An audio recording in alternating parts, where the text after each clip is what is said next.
Pledge. Pledge allegiance to the flag of the United States of America and to the republic for which it stands, one nation, under God, indivisible, with liberty and justice for all. Welcome everybody this evening, and first item on our agenda is to meet with the ALS committee, and we've been working for a number of months now, and I'm going to make a presentation which is a culmination of the work of the team. I'm going to go slow, and anybody that has questions, any board members that have questions, Scoot over next to you if you don't mind. stop me. The committee members, Chief Harris, Captain Galvin, in the audience, Mike Payne, Alan Walton, Town Administrator Greg Beltronis, Mr. Delaney, and myself.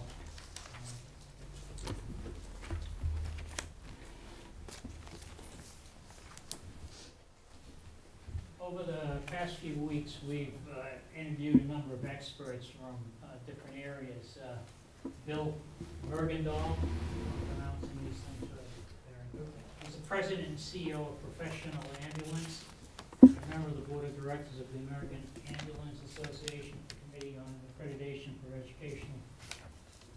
Education for Emergency Medical Services. And we got a lot of good advice from Bill.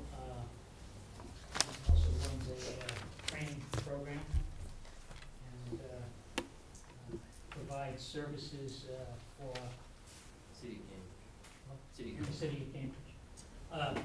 Joseph Lapola is a firefighter EMT from Reading Fire EMS, and he's the Reading Fire EMS coordinator. He's a former active ambulance paramedic, Lawrence General Hospital paramedic, and he's 16 years experience as a paramedic.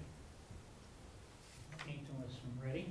And then Chief Frank Twist, EMT, P, Middleton Fire, 28 years in the Middleton Fire Department. He's got an MBA from Suffolk University.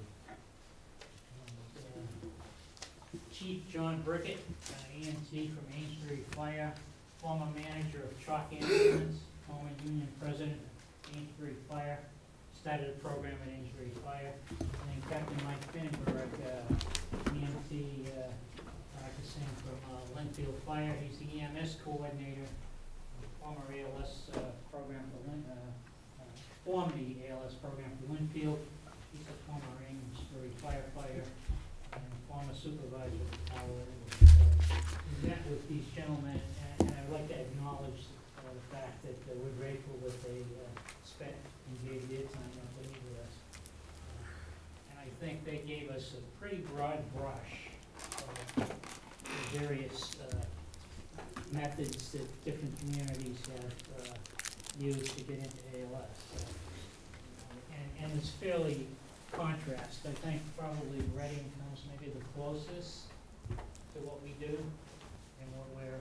Area-wise, but as far as size of department, probably Middleton and Amesbury and Linfield would be closer. Right, but Linfield's program is much different. Yeah. Linfield has fire services from 8 in the morning until 4. And then they have one on-duty 24/7 EMT. Very different than what North Reading currently has. Any questions? Just to give you an idea of what their local community staffing is, Reading as paramedics and fire 724, they have 11 men per shift, and they have a minimum of 10 men per shift. So if they have one out, they're not filling the shift. Linfield has paramedics 724. The fire service is 8 to 4 p.m., and they have one paramedic on duty 724. So in other words, the on-duty paramedic goes out, takes the ambulance, and then an additional paramedic will meet up with them wherever that call is taking place. Excuse me, Bob, so Linfield, now, do they have like an action ambulance that also responds, or is it? No, the on-duty could be an EMT or a paramedic, takes the ambulance to the call, they put a tone on, depending on which area of Linfield, they have the south station and the north station, so their members assign each station, and they would respond with an engine company is the second piece, or some of them may respond direct to the scene, depending on how close they are. But I'm talking about ambulance service, though. Yeah, they're doing their own. They're doing their They own, don't have a private anymore. and their ALS? Majority of the time. What do you mean by majority of the time?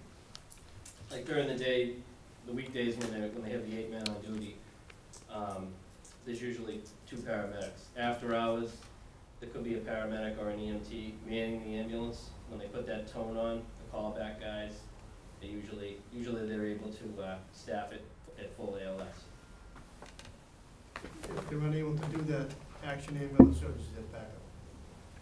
Action Ambulance will meet them if they're not a paramedic service, and they need paramedic services. And then as far as their experiences in relation to percentage of calls that they're able to meet the ALS specified requirements, how has that been running for them? I went to a region meeting recently, and they had to give a presentation to justify their waiver for ALS. And I think they were in 90, up in the 90s for percentage of calls. They were able to handle themselves. And we don't hear them call action too often anymore. I'm sorry? We don't hear, listening to them on the radio, it doesn't appear to us that they use action much at all. So If they do, they get the truck from Wakefield. Action will send them to Wakefield. So their level of services and ability to service the community has been able to, in the 90 percentile at ALS level? Yes. Okay. And then Amesbury has 4 groups, minimum manning is 6, 7 men per shift, 3 paramedics per shift is what they carry. Missed Middleton at the bottom of the last slide. Oh, I'm sorry, Larry, there. Middleton was 724, 4 men per group, 2 regular and 2 call per shift. And they have 8 full-time firefighters, 5 are paramedics, they have 23 call fire and 8 are paramedics. So what's the staffing level in Linfield? It's not up there. 4 men per group. Oh, Linfield? Oh, I'm Yeah. sorry, Linfield? Oh, I'm Linfield. sorry, I thought he was talking about. Yeah, we have it up Linfield is to, staffing one person, 24/7 for the ambulance only, and their day shift, I believe, is 8 people. how many? 8 people, that includes the chief and the deputy.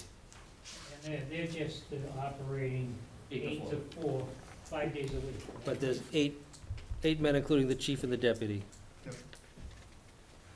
They staff 2 stations with 1 engine company each.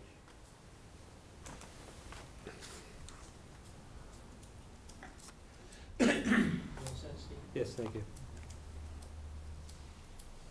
Questions on Middleton? You can see they're splitting their standard shift with 2 regular and 2. Yeah, how does that, what do they have, guys that are on the call department that work nights, or just do this moonlight on the side as call firefighters? Is that the, Paul over there actually has a bargaining agreement. And they do fairly well. how does that work as far as having the call firefighters, actually basically working as regular firefighters? They've done it for a number of years over there, and it seems to work for them. Yeah, I They're mean, looking to add additional to the full-time staff as well. and how many call firefighters, 23 call, okay, thank you. For those of you that don't know Mike, Annie, who just remember the committee.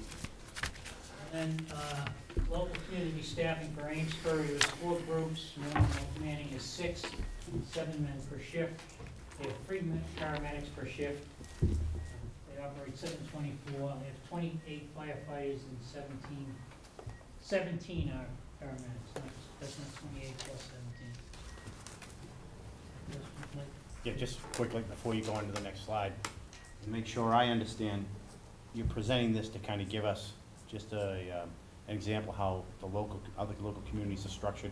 We looked at other ways of doing things Okay, and also get an idea in terms of, communities that are closer to what we're doing than, how are they doing in terms of managing ALS. okay, Now, I think one point is that even when you have full ALS, you may still need a call ambulance, like Acton, under certain circumstances. You could have your ambulance up, you could have the whole force fighting a fire.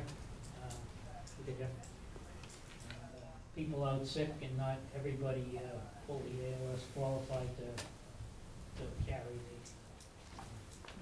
make the coverage. Excuse me. Yes. Yeah, I'm sorry.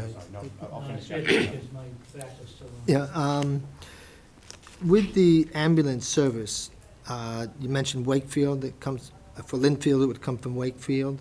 An action ambulance that covers Wakefield would leave Wakefield and respond to help others. How many ambulance, before I ask that question, as more towns go towards a plan that like what we're looking for here, action will be less and less involved. That means the ambulatory service will have to come from further and further away. So how many in the immediate areas, towns, have action or someone like action that? It's headquartered in Wilmington, and they make the majority of their money as a private ambulance service doing inter-facility transfers. So, the emergency work is a small percentage, and they cover the town of Wakefield. They cover Winthrop, Ipswich. Around here, it's mostly fire department based. For example, the city of Melrose contracts with another company